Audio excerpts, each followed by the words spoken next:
지금부터 인도 동포 간담회를 시작하겠습니다. 안녕하십니까. 저는 오늘 행사의 사회를 맡게 된 조혜정입니다.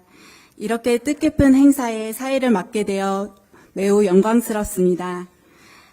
첫 순서로 참석 동포를 대표하여 조상현 제인도 한인회 총연합 회장님께서 환영 인사를 해주시겠습니다.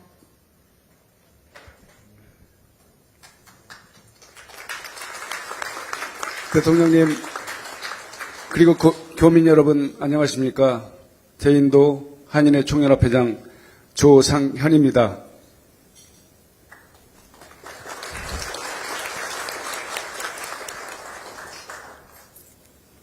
인도 전역 동포사회를 대표하는 8개 지역 한인 회장님들, 그리고 각계 대표로 참석하신 교민 여러분들과 함께 대통령님의 인도 국빈 방문을 진심으로 환영합니다.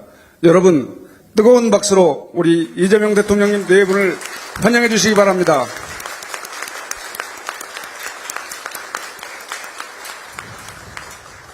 존경하는 이재명 대통령님, 해외에 나가보면 모두 애국자가 된다고 합니다.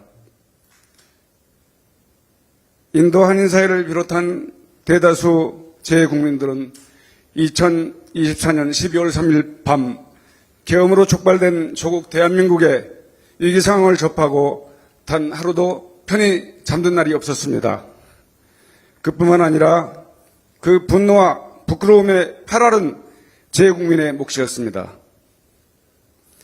절대 다수의 국민 편에서 슬기롭게 내단을 극복하고 특히 해외에서도 더 이상 창피한 대통령이 아닌 자랑스러운 대통령이 되셔서 우리 인도를 방문해 주신 대통령 참으로 영광스럽고 자랑스럽고 감사하게 생각합니다.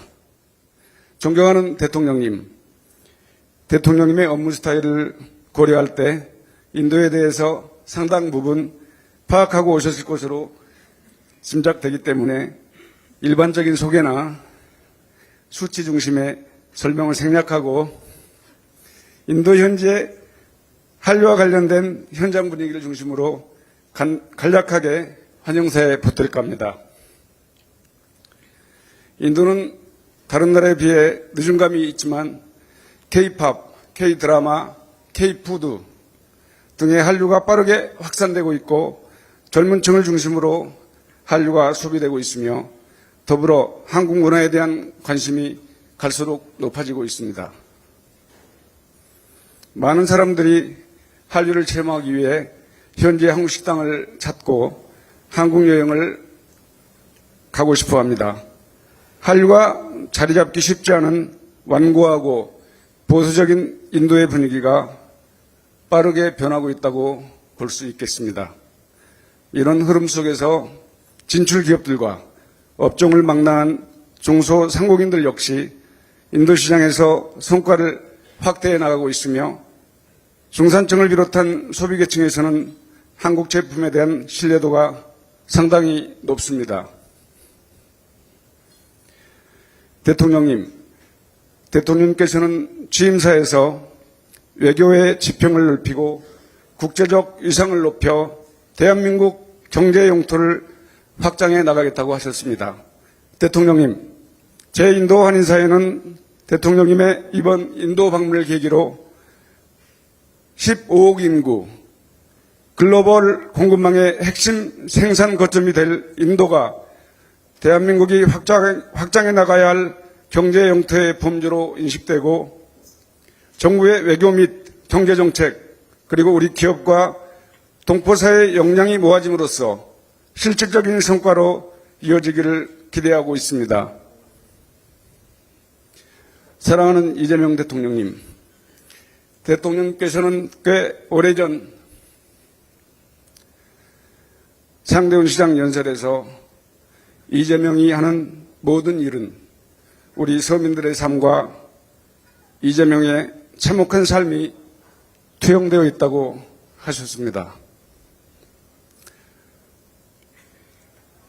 그리고 대통령이 되셔서 실제로 국민의 삶을 가장 중심에 두고 국정을 운영하시는 것을 인도에서나마 미디어를 통해서 매일 접하고 있습니다.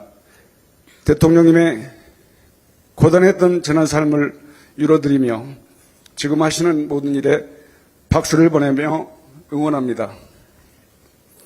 우리 대한민국 국민과 대통령님 네 분의 앞날에 무궁한 영광과 건강과 안전이 함께하기를 희망하며 대통령님 네 분의 인도 방문을 다시 한번 환영합니다. 감사합니다. 네, 조상현 회장님의 따뜻한 환영의 말씀 감사합니다.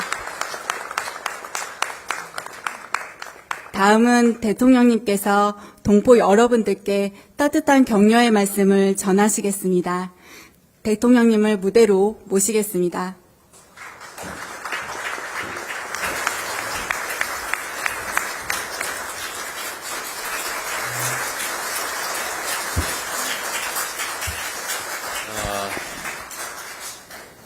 여러분 반갑습니다.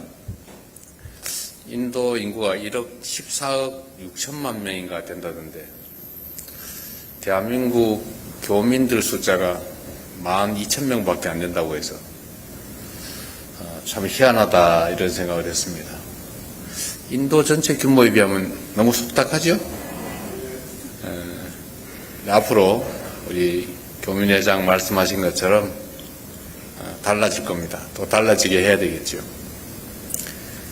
인도는 정말로 큰 시장이기도 하고 앞으로 정말 미래가 크게 기대되는 나라입니다. 사람들이 잘 모르는 것 같아요. 인도가 어느 정도로 큰 나라인지. 대체적으로 중국이 인구가 가장 많지 않나? 이렇게 생각하고 있는데 이미 중국 인구를 제쳤다는 거 아닙니까? 그리고 세계 4위 경제 대국인데 곧 세계 3위를 차지하게 될 것으로 예상된다. 거기에 비하면 우리 대한민국과의 경제 협력 수준은 정말 매우 낮은 것 같아요. 앞으로 그 영역을 좀 더 확대하고 대한민국과 인도와의 관계를 지금과는 완전히 다르게 만들어 보겠습니다. 존경하는 인도 동포 여러분, 참으로 반갑습니다. 인도 방문 첫 일정으로 동포 여러분들을 직접 뵙게 됐는데 처음 있는 일인 것 같아요. 매우 뜻깊게 생각합니다. 바쁜 삶 속에서도 귀한 시간을 내주신 여러분께 진심으로 감사드립니다. 무엇보다도 이곳 인도에서 대한민국의 위상을 높이고 한국-인도 관계 발전을 위해서 헌신해 오신 동포 여러분, 기업인 여러분 노고에 깊은 감사 말씀을 드립니다. 인도라고 하면 세계 1위 인구 규모를 가진 경제 대국이라 이렇게 생각합니다. 그런데 저는 인도를 생각하면 최인훈 작가께서 발표했던 장편 소설 중에 광장이라고 하는 게 있습니다. 저도 그걸 읽어봤는데 그 소설에 한국전쟁 직후인 1950년대 내용이 나오죠. 그리고 남북분단 비극 속에서 제3국을 택한 우리 대한민국 전체 한반도에 살아가던 그 특정한 사람들의 얘기가 나옵니다. 그리고 선박 이름이 또 타고르호였다고 해요. 실제로 이게 소설이 아니고 우리 대한민국 한반도에 사는 사람들이 마주했던 분단의 아픔을 반영한 참혹한 현실이었죠. 이게 지금 자료상으로 76명이 왔다고도 하고 88명이 왔다고도 하는데 진짜 몇 명인지 모르겠어요. 여러분도 혹시 아세요? 이 자료에 보면 88명이라고 그러고 저기 보면 76명이라고 그러고 정확하지가 않은 모양입니다. 그런데 여하튼 소위 전쟁포로 이 북한, 남한 둘 다 아니고 제3국을 선택해서 그 대표적인 제3국인 인도로 왔다고 합니다. 이 자리에 당시 인도에 정착해서 일본 동포사회, 인도의 동포사회 초창기를 이끌어 오셨던 분들 후손도 계시다고 하더라고요. 누구세요? 손 한번 들어보세요. 할아버지. 한 분 계시군요. 당시 인도 한인 1세대 여러분들이 얼마나 많은 고난과 희생을 치렀겠습니까?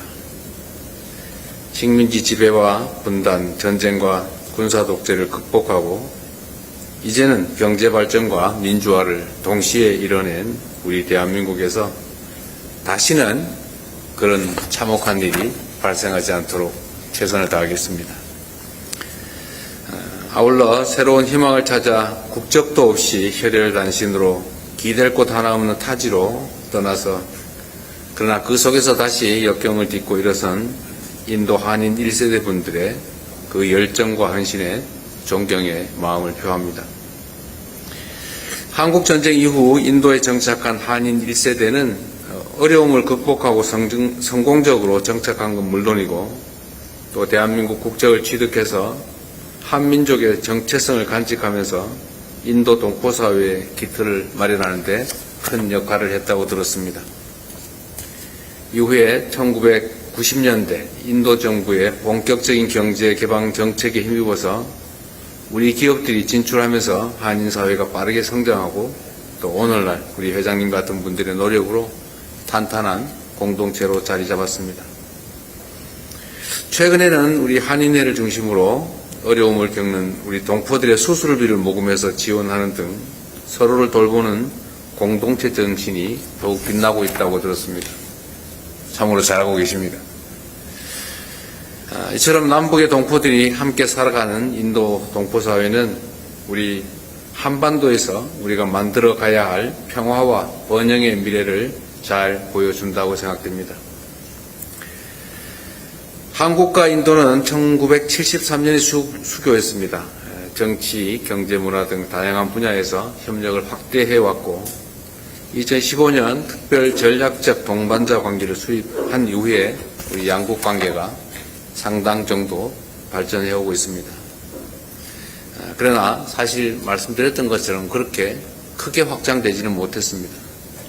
제가 조금 전에 외교장관, 인도 외교장관하고 잠깐 얘기를 했는데 물론 내일 모디 총리와 또 대화하게 되겠지만 인도 당국 역시 이 대한민국과 인도 간의 협력 관계가 상당히 오랫동안 정체돼서 충분히 만족스럽지 못하다는 점에 대해서 공감했습니다. 베트남이 우리와 교류하는 큰 교류 상대국이긴 한데 그렇다고 하더라도 우리가 베트남에 진출한 한국 기업이 한 10,000개쯤 됩니다. 근데 여기는 760개라든가 600몇십 개라든가 그것밖에 안 된다고 해요. 교민 수도 아까 말씀드린 것처럼 12,000여 명이 불과하다. 인도가 가진 그 큰 잠재력에 비하면 한국과 인도 간의 협력 수준은 상당히 낮다고 하는 점에 대해서 인도 당국도 동의합니다. 그래서 아마 내일의 정상회담을 계기로 아마 한국과 인도 간의 관계는 지금과는 완전히 다른 차원으로 발전할 가능성이 매우 높습니다. 또 우리도 그렇게 노력해야 되겠죠. 인도는 단순한 소비 시장이 아니라 이제는 글로벌 생산과 공급망을 이끄는 핵심 국가가 되었습니다. 그리고 앞으로 더욱 성장할 것입니다. 중동 전쟁의 여파 속에서 공급망 불안정과 글로벌 경제 위기가 상시화되고 있기 때문에 한국과 인도는 서로에게 가장 중요한 전략적 파트너가 될 것입니다. 인도 역시도 한국과 비슷하게 원자재 또 에너지를 상당 부분 해외에 의존합니다. 그런 점에서 보면 한국과 인도가 서로 협력할 여지가 상당히 많을 것입니다.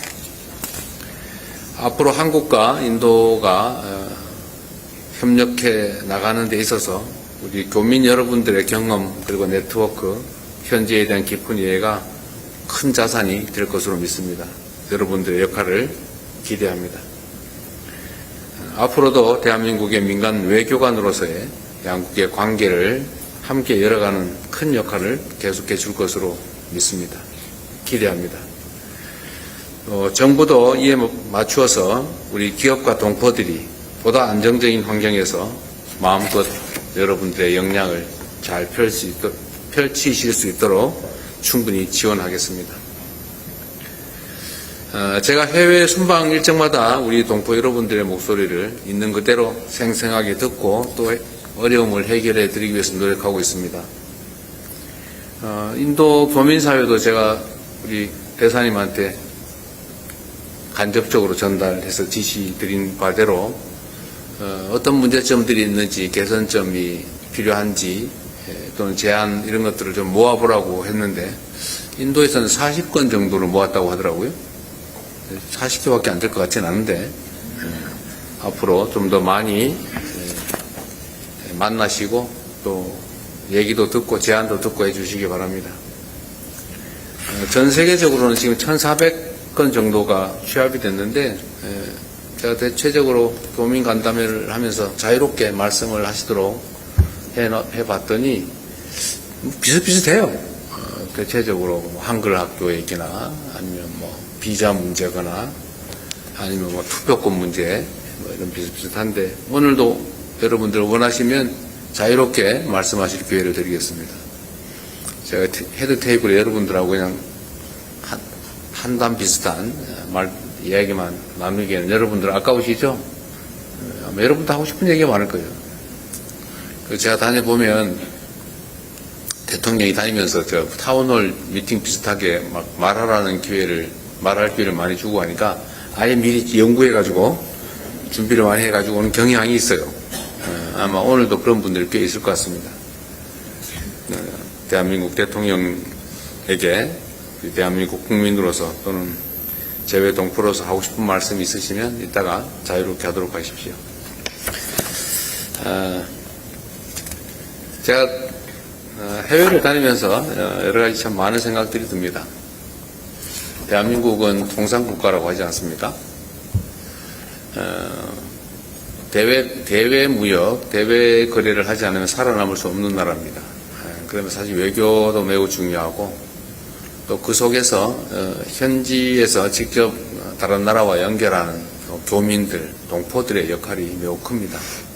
또 여러분들이 가지는 인상이 아마 여러분도 인도 사람들 많이 대할 텐데 인도 사람들이 여러분 볼 때마다 한국이 딱 떠오를 거예요. 요즘은 아마 여러분들 보기만 하면 노래해봐라 그럴 가능성이 많죠. 그렇게 이미지가 아마 떠오를 겁니다. 또 반대로 얘기하면 여러분들이 대한민국의 얼굴이기도 하죠.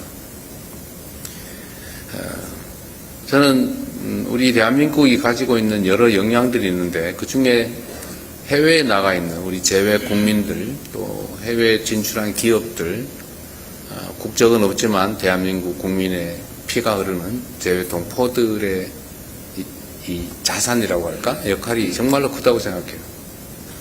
여러분들이 대한민국 본국에 대해서 자랑스럽게 생각할 수 있도록 대한민국 국민임을 자랑스럽게 생각할 뿐만 아니라 든든한 대한민국이 뒷배가 될 수 있도록 최선을 다하겠습니다. 만나서 반갑습니다. 고맙습니다.